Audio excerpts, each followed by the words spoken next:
Buen día. Cordial saludo a los respetados espectadores. Mi nombre es Jimmy Carolina Cruz Ortiz.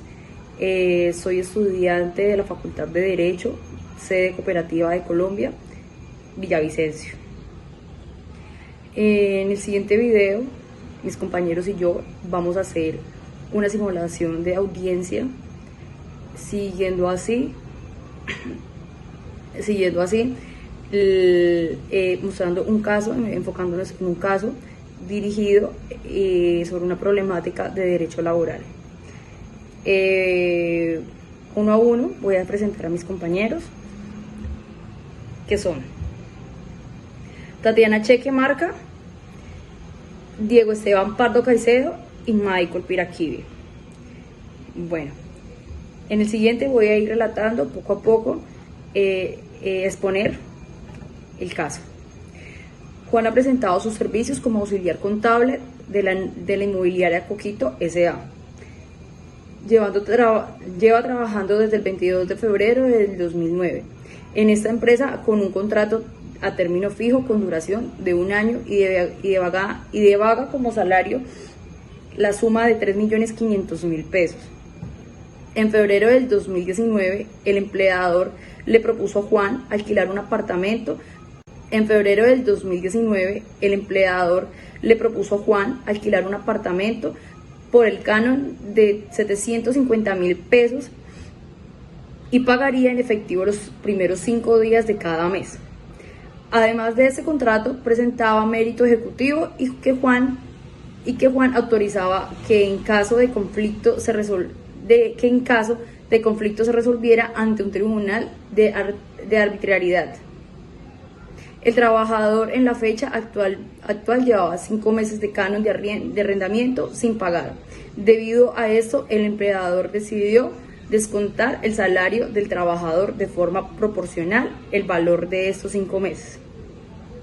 Poco a poco vamos a ir desarrollando y ir interactuando cada uno de mis compañeros, dando así un desenlace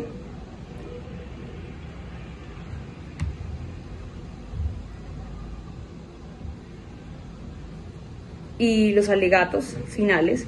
Entonces estamos hablando de la relación laboral, contrato de trabajo, donde el empleador Coquito S.A., el trabajador Juan, y es un salario mínimo de 3.500.000 pesos, que la fecha de la terminación está aún vigente.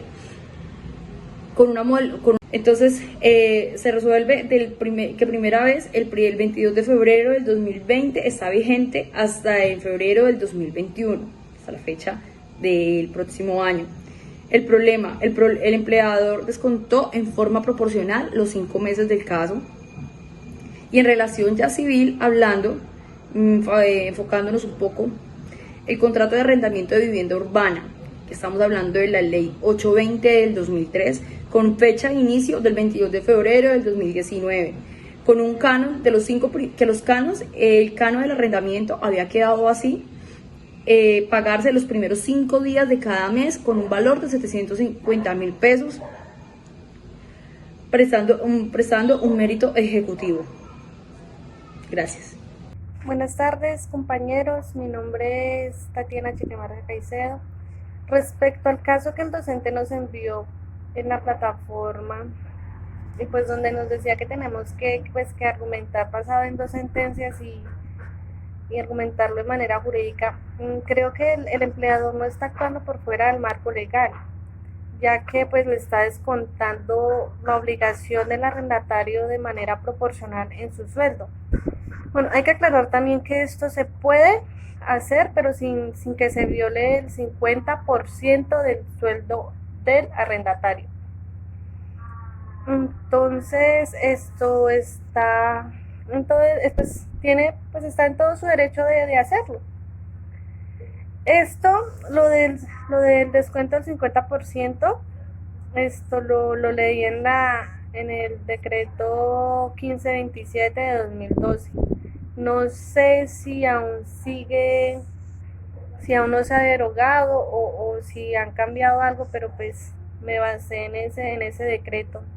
en donde se le protege el 50% del sueldo al trabajador, y pues siendo así, el empleador no está actuando con mala voluntad o de manera incorrecta.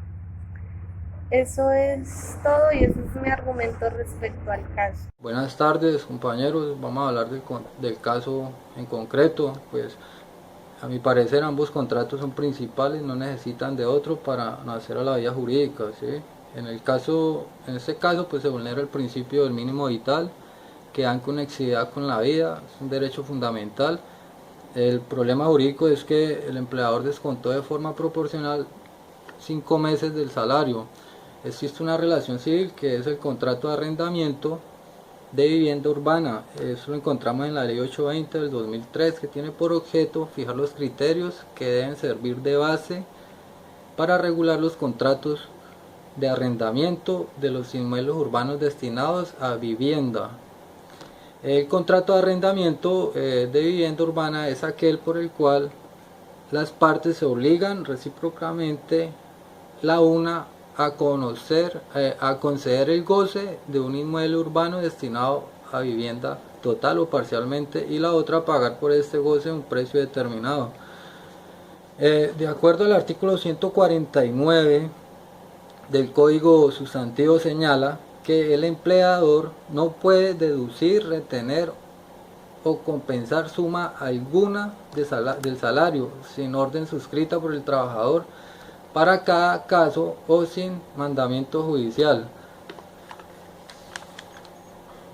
Quedan prohibidas los descuentos o compensaciones por concepto de uso, arrendamiento de locales, herramientas o útiles de trabajo. El empleador pues omitió proceder conforme lo establecido en el artículo 149 del Código Sustantivo del Trabajo.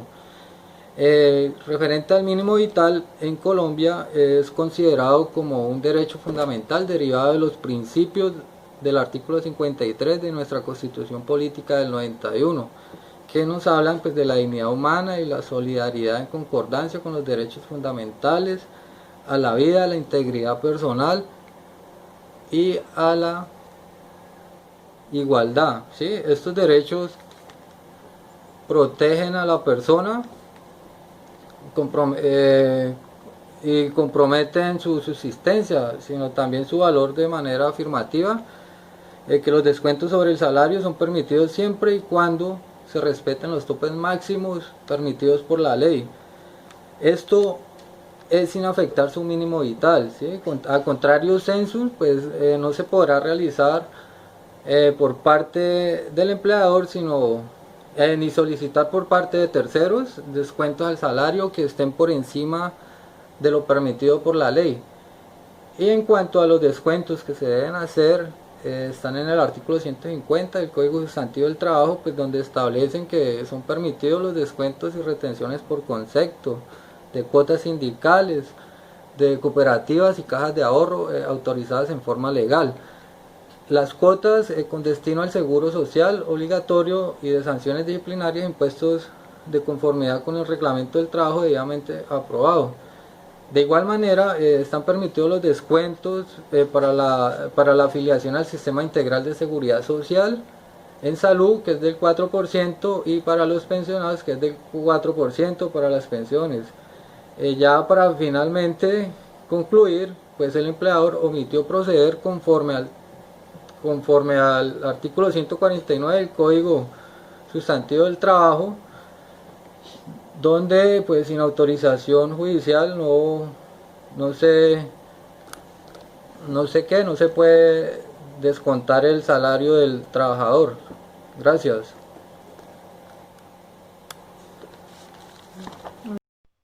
Buenas tardes a todos los presentes. Mi posición ante el caso anteriormente mencionado es netamente de parte del trabajador, puesto que verdaderamente se le estarían vulnerando los derechos fundamentales si el empleador llegara a cobrarle los cánones del arrendamiento mediante el salario que él devenga cada mes.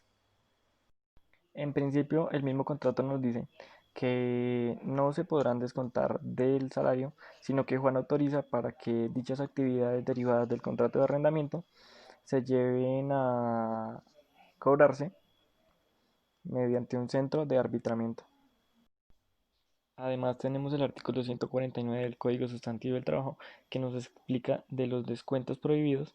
Es muy claro cuando nos dice que los descuentos del empleador no pueden afectar ese mínimo legal sin mandamiento judicial. Claro está, pues de su pago total depende el cubrimiento básico de las necesidades del empleado y de su familia, lo cual guarda directa relación con el mínimo vital. Bueno, y frente a la posición de mi compañera, cabe resaltar que solo se puede hacer un extracto del 50% del salario del trabajador en una demanda de lo familiar referente a temas alimentarios.